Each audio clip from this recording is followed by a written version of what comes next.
last time, I have some questions for you guys, because I like asking questions. How would you define mercy? Or give an example, if like, because sometimes that can be a hard concept to give a definition for. So how would you describe it or define it? Emily? Going easy. Going easy. Going easy. Hello. Giving something that's not deserved. Giving something that's not deserved. Alright. So it's kind of a combination of that. I found a definition because I couldn't make one up on my own. So this is this is the definition we're going to work with, and I will repeat it so that way you guys have a chance to write it down.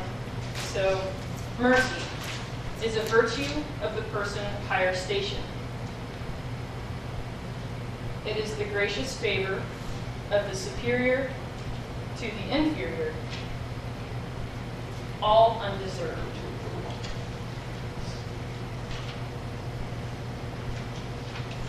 So mercy is a virtue of the person of higher station. It is the gracious favor of the superior to the inferior, all undeserved.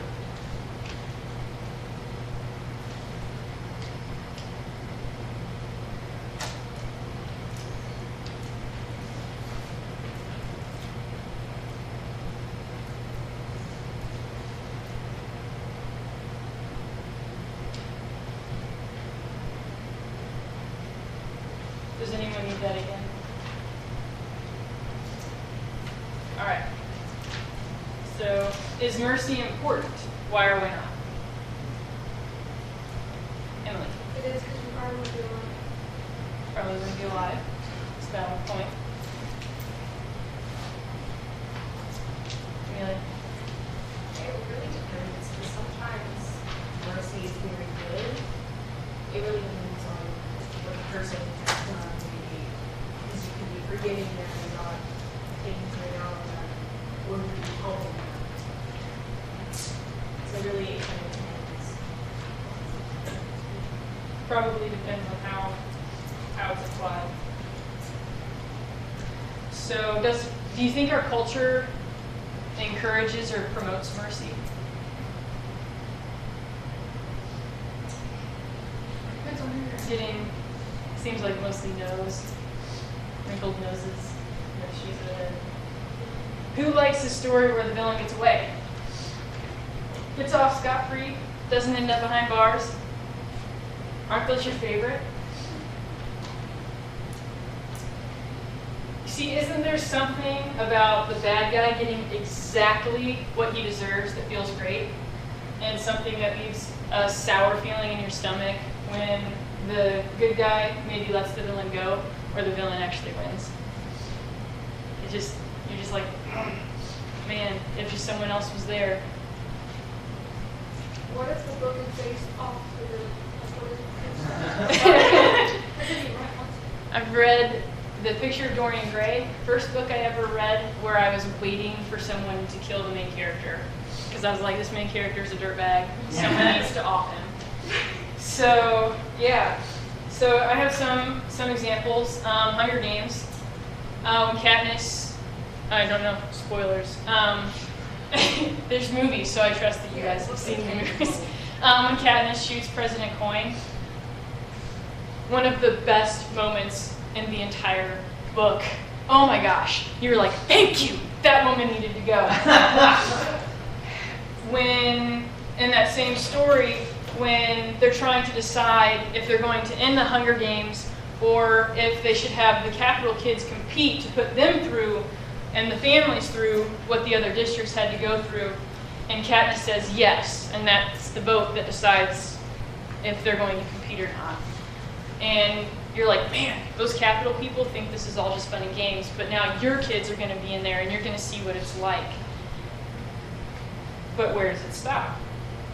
Has anyone seen Taken? You're so good. I will find you, and I will kill you. Yes. one of the best fulfillments of a threat ever. So, I don't think our culture quite encourages mercy. So, the passage we're going to look today is Matthew 18, 21 through 35. And it's the parable of the unforgiving servant, or the ungrateful servant, depending on your translation. Should have bookmarked it, but I didn't.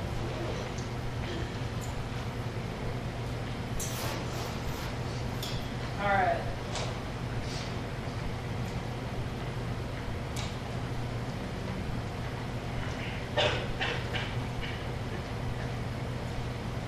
So Matthew 18, 21 through 35. Then Peter came up and said to him, Lord, how often will my brother sin against me, and I forgive him? As many as 7 times? Jesus said to him, I do not say to you 7 times, but 77 times. Therefore, the kingdom of heaven may be compared to a king who wished to settle accounts with his servants. When he began to settle, one was brought to him who owed him 10,000 talents. And since he could not pay, his master ordered him to be sold with his wife and children and all that he had, and payment to be made. So the servant fell on his knees, imploring him, Have patience with me, and I will pay you everything. And out of pity for him, the master of that servant released him and forgave him the debt. But when that same servant went out, he found one of his fellow servants who owed him 100 denarii. And seizing him, he began to choke him, saying, Pay what you owe. So his fellow servant fell down and pleaded with him, Have patience with me, and I will pay you. He refused, and went and put him in prison until he should pay the debt. When his fellow servants saw what had taken place, they were greatly distressed, and they went and reported to their master all that had taken place. Then his master summoned him and said to him, You wicked servant, I forgave you all that debt because you pleaded with me. And should you not have had mercy on your fellow servant as I had mercy on you? And in anger his master delivered him to the jailers until he should pay all his debt. So also my heavenly Father will do to every one of you if you do not forgive your brother from your heart. So in this passage we're going to look into 2 questions. How many times should we forgive? And why? Jesus answers Peter's question, but follows it up with a story. Jesus isn't just telling Peter what he should do, but he's also showing him why. So there are 3 observations. The first thing that happens is the king is calling in all his servants to settle their accounts. The servant highlighted owes the king 10,000 talents. Now, it may say in your footnotes, if you have them, that a talent is a monetary value worth 20 years' wages. Just one is the equivalent of 20 years' wages. At that rate, it would take 200,000 years just to pay the full amount, assuming you aren't keeping any for yourself. Here's what that looks like today, because we don't deal with talents, we deal with dollars. If you take an average salary, which is about $30,000, multiply it by 20, and then multiply that by 10,000, the total amount the servant owes would be $6 billion. The king says it's time to pay up, and the man can't. The king is going to cut his losses and sell all this man has, all of his property, including his wife and family, and the man himself, in order to recover some of what was lost. But when the man begs for mercy and says he will repay it, which both the man and the king know that he cannot do, the king has pity on him and releases him from all the debt and sends him on his way. The servant has been forgiven all. This is the first observation. We have been forgiven all.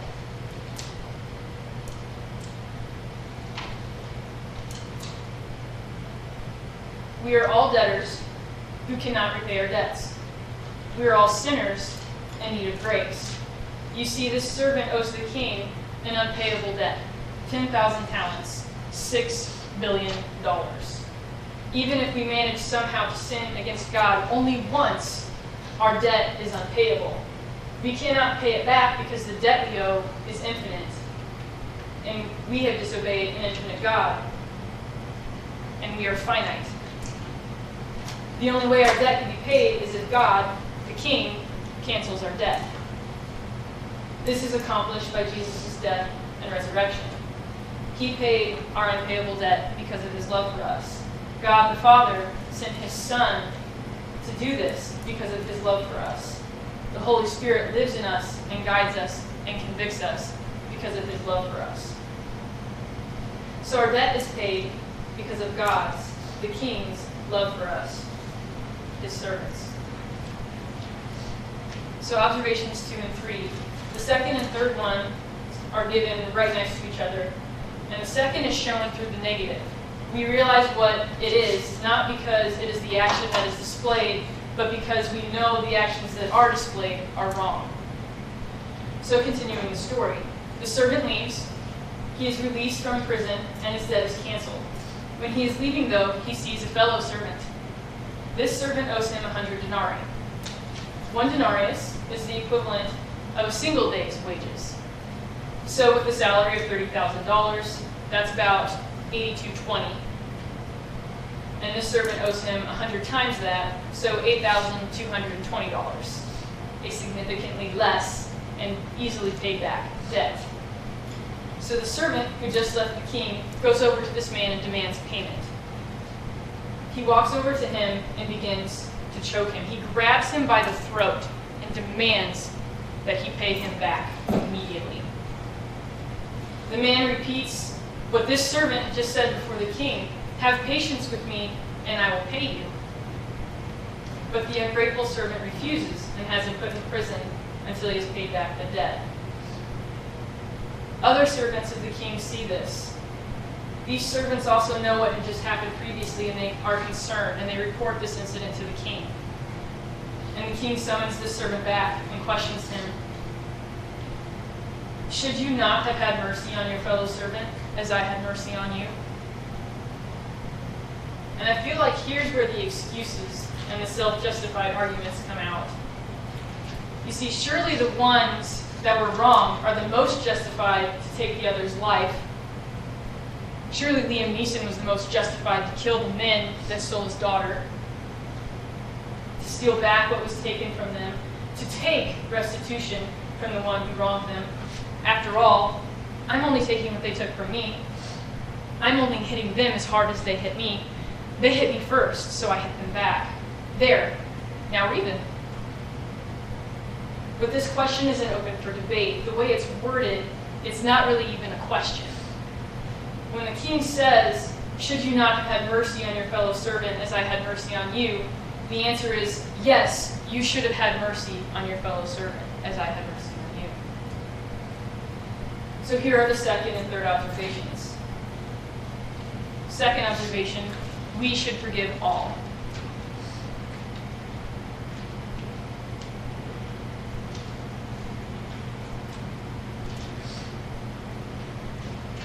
Third observation, why?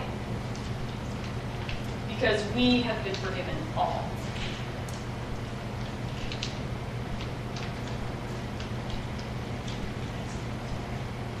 Didn't know I had slides.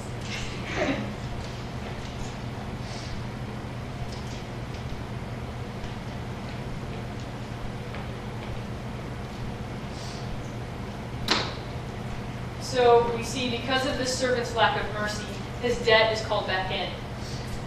But let's dig into this a little further. Does anyone remember what our definition of mercy was?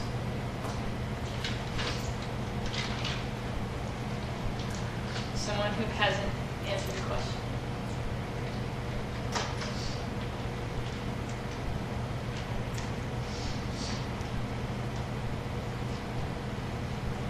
Stubborn group. All right. Go ahead, Emily. Your hand was still up. Should I read the definition? Yes. Okay. Go ahead. Mercy is the virtue of a person on a higher station. It is the graciousness of the superior to the inferior, all undeserved. All right. So it's the virtue of the person of higher station, the gracious favor of the superior to the inferior, all of which is undeserved. So we're going to keep this in mind as we continue. And I have more questions. Who are the characters that we see in this story? Amelia. The king and the two servants. There's one more that I'm looking for. God. God's the king. The other servants.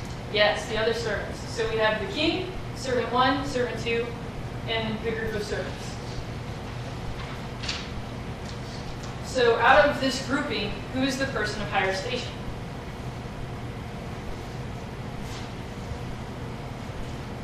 The king. We have 3 servants, or, let's count the group as servant and the king. So what do we know about the other people? They're all below him, exactly. They're all servants. This story doesn't differ. There's too many D's right next to each other. This story doesn't differentiate between which servant does which job and therefore has a higher station or position within the ranks of servants. So this story makes sure there's no distinction in this way, because a butler has a higher station than the cook, because the butler oversees what the cook is doing and all of the stuff going into the kitchen. But we don't know what position these servants have. We just know that they're servants. So the first servant sees a fellow servant, and a group of servants report back what happened to the king. The only distinction that we have in here is the distinction of debt. It is servant number 2's debt that makes him inferior to servant number 1. This is what allows servant number 1 the opportunity to display or withhold mercy, because mercy is the virtue of the person of higher station. Servant 1 chooses not to show mercy, and he is within his rights to have servant 2 thrown in jail, but like the group of servants, we recognize this as wrong. Why is it wrong? Just because he had the authority to do something doesn't make it right. Just because you're within your rights doesn't make you right. Because his position, our position in relation to the king, shouldn't be forgotten. The only station that matters, the only position that matters, is who we are in relation to the king. We are all his servants. We are all sinners in need of grace. When we look at our position horizontally, we have an incorrect view. We elevate ourselves above others. We need to look at our position vertically. We all serve the king. We are all of us, servants of the king. And in that, there is no distinction. So how many times do we forgive? We forgive without limit because we have been forgiven without limit. We aren't supposed to compare ourselves to others. That is not the standard given to us. We are to be merciful as our Heavenly Father is merciful. So we have been forgiven all. We must forgive all. Why? Because we have been forgiven all. I'm going to go ahead and pray for us. We can break out. I'm assuming there's not a song afterwards.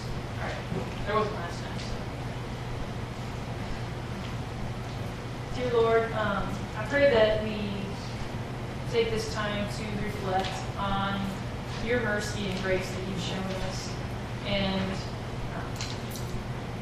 just how awesome that is to know that when we stand before you, that if it were not without Jesus, we could not pay back the debt that we owe to you, Lord. And I just thank you so much for that sacrifice, that mercy, that love that you sent your Son to die for us, Lord. And I pray that that we can reflect this in our lives. Forgiveness and mercy is something that we have to take the initiative on. You don't wait for the other person to come and apologize. It's something that is within us, and I pray that you would just give us the love and the strength to take that step and to forgive others, Lord. It can be so easy to justify ourselves and say, but you don't know what they did, God. Look what they've done to me. Look at this. They don't deserve this. Lord, as we covered last time, no one deserves mercy. No one deserves to be forgiven. But because you set the example, Lord, I pray that we can grow in this and follow it, Lord. Amen. Let's stand up and go.